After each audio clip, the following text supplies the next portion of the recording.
The one thing that people have asked me to help them with more than anything is drawing people.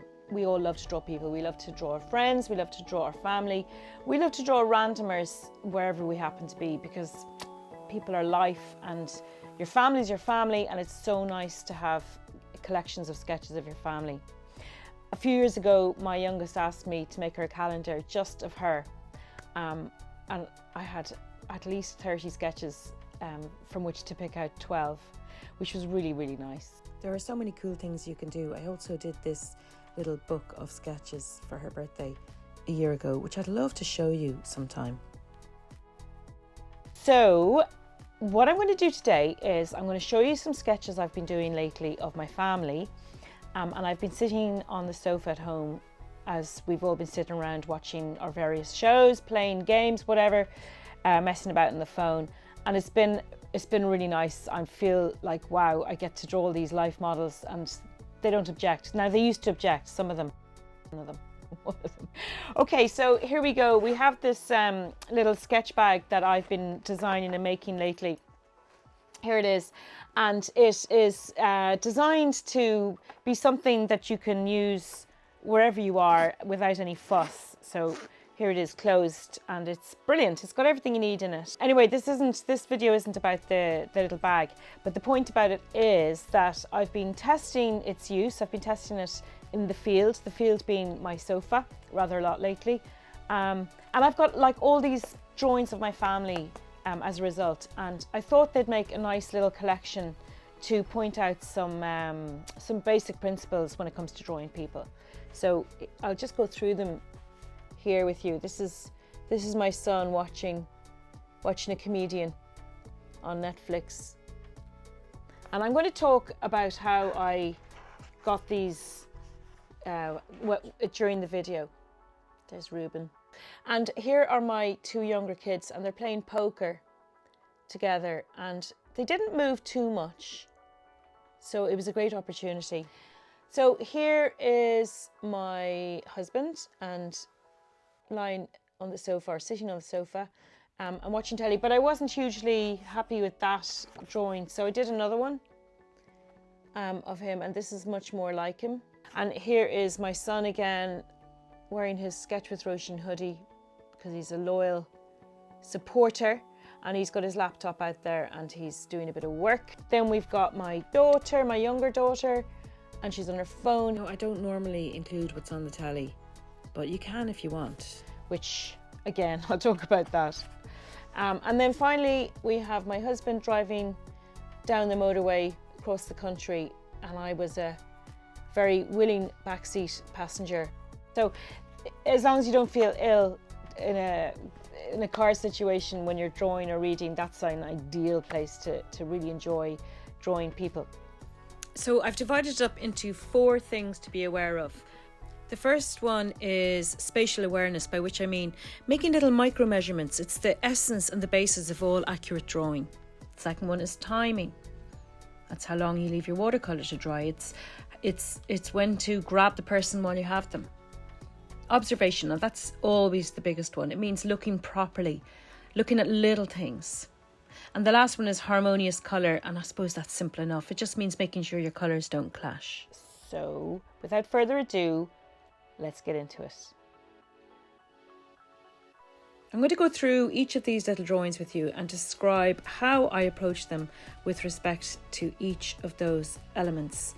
The spatial awareness, timing, observation, and colour harmonisation to a greater or lesser degree, but they're all present every time I approach a sketch. So the guys were sitting here playing their game of poker, and I knew I wouldn't have much time. I started with my daughter on the left, sketching that lovely outline of her shape. I knew she wouldn't stay still very long, but she was still uncomfortable long enough for me to get the lines in. And of course the pen I used is a really good help towards that, which I'll describe at the end of the video.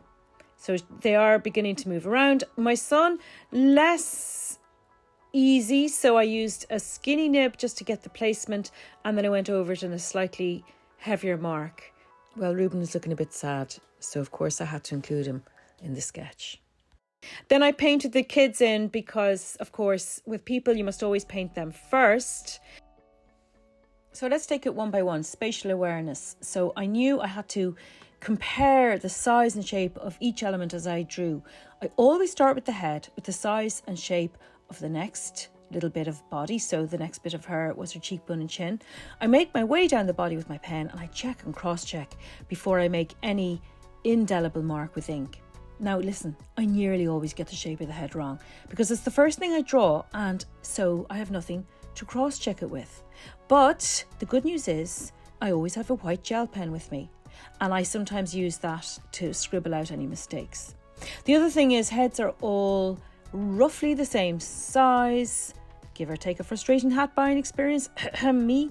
So it's sometimes only when you've drawn a second or third person that you see the discrepancy. And that is where your white gel pen comes in. Just remember to wait for your ink and your paint to dry before you use your white gel pen, because otherwise you'll have a mess. Next thing, timing. You have to get the time right on two fronts. You have to catch the people before they disappear, and you have to wait for your paint and your ink to be dry enough to do things next to them or on top of them.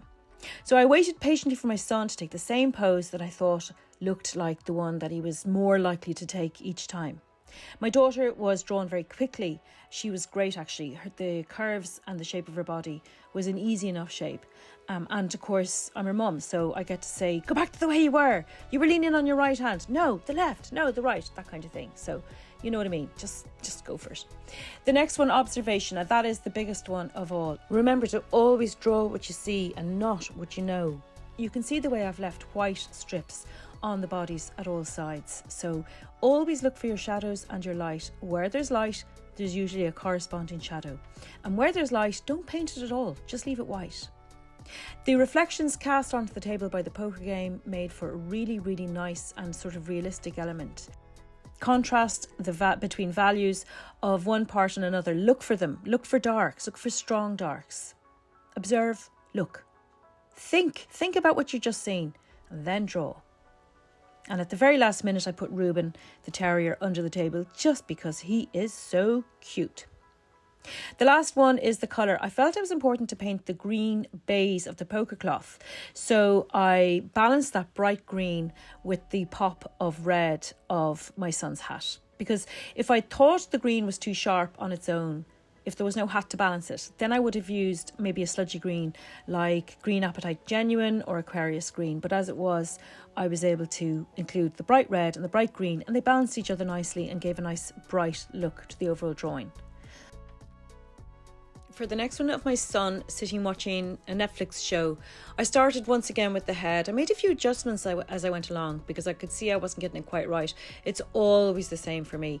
Now his hand was behind his head and I thought it looked kind of nice, so I included that. Now he changed his hand position quite quickly, so I lost it, but still I thought it was nice. It was risky, I suppose, because it didn't look very obvious that that's what it was, but I still like what I did there.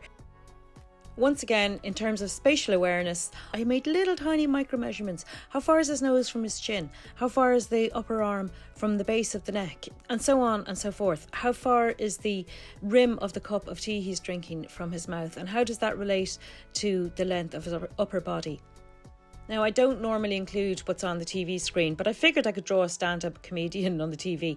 This guy is called Mark Normand, and he did keep changing his hands holding the mic, but I brought patience into it, and I just kept waiting for the hand to go back into the same position that I'd been drawing it. The legs were easy enough, they didn't move. I caught the light, remember the timing. I made sure not to add any extra watercolour while the first layer was still drying. And I kept the colours very harmonious. I really liked the pattern on the shorts, so I went to the effort of including that. I left a big strip of light on the front of the body and all down the face as well. So yeah, there was a lot of observation and there was a lot of timing and of course the micro measurements that will really get you through when it comes to accurate drawing.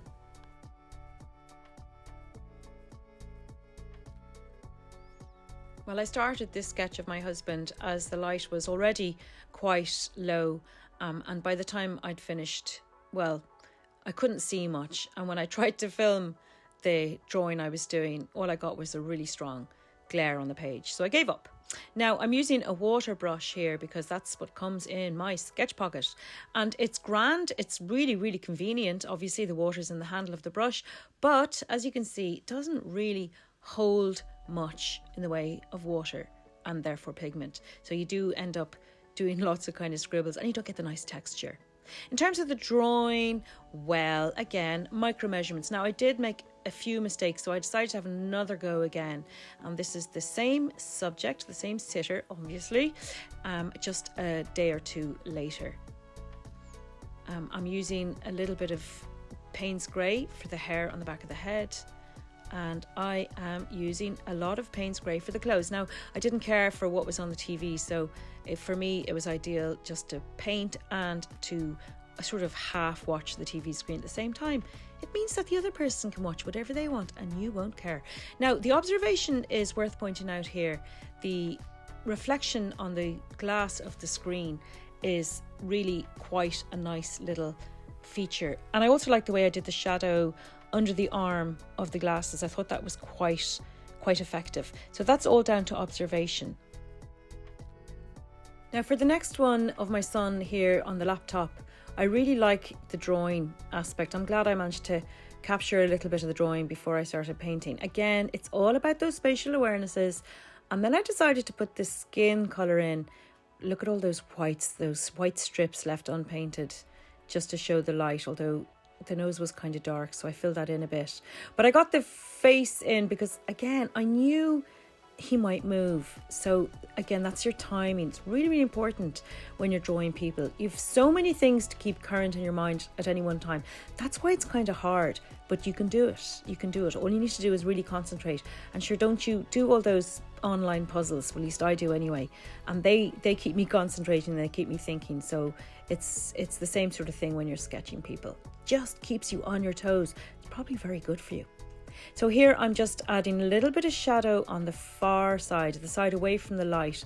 This is the cushion I'm filling in here. And you can see the water brush in action once again. Really convenient because you don't need the water with you, but just doesn't hold a vast amount of liquid or water because after all, the brush is synthetic. So if you can manage to fit a little water container into your kit in a convenient way, one of those tiny little stainless steel fellas would be good, then by all means bring one of your better brushes with you. I might try doing that as well. So I don't know what's going on here. Oh yes, I do. It's Reuben once again. Poor Reuben. Can't even lie on the sofa without someone trying to film him right in the face. Poor dog.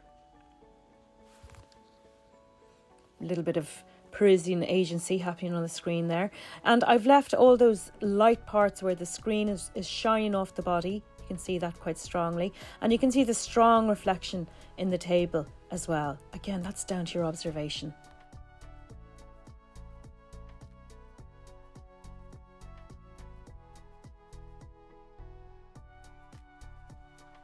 All right, on to the next one of my daughter slung over the armchair and looking at her phone.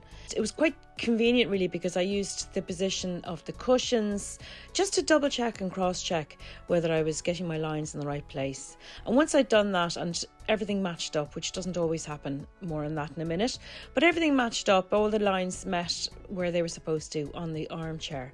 And I could tell as soon as I did that initial drawing that it was going to work quite well.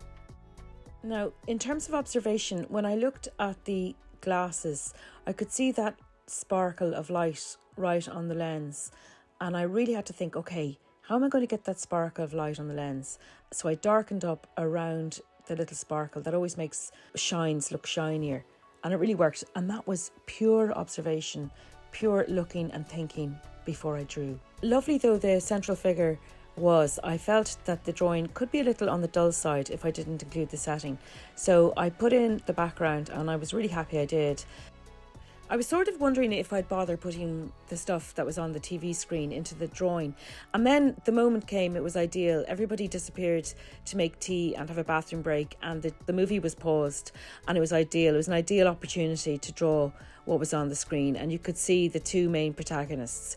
And I had them for as long as I wanted, really. I feel it completed the sketch. So I'll try and do that in the future, encourage people to go and make tea while I just get on with what's on the TV. In fact, that's a genius idea that I've just thought of. Okay, on to the last drawing. Now, I am one of the lucky people who don't feel ill reading or drawing in a car, in a moving car. So for me, it's just perfect to sit in the back seat and draw the driver. And of course, you can sit in the front seat and draw what's on the road as well. So it's a great opportunity to draw in a car. Now, I didn't have any water open and waiting to splash everywhere. Everything was done in my water brush. So there you go, guys. You've got spatial awareness, you've got timing, you've got observation, that's the king, and you have harmonious colour. I hope this video has been of use to you and that you'll be able to apply the principles that I've tried to explain here to your own people sketching, because people sketching is the best. And I wish you luck with it.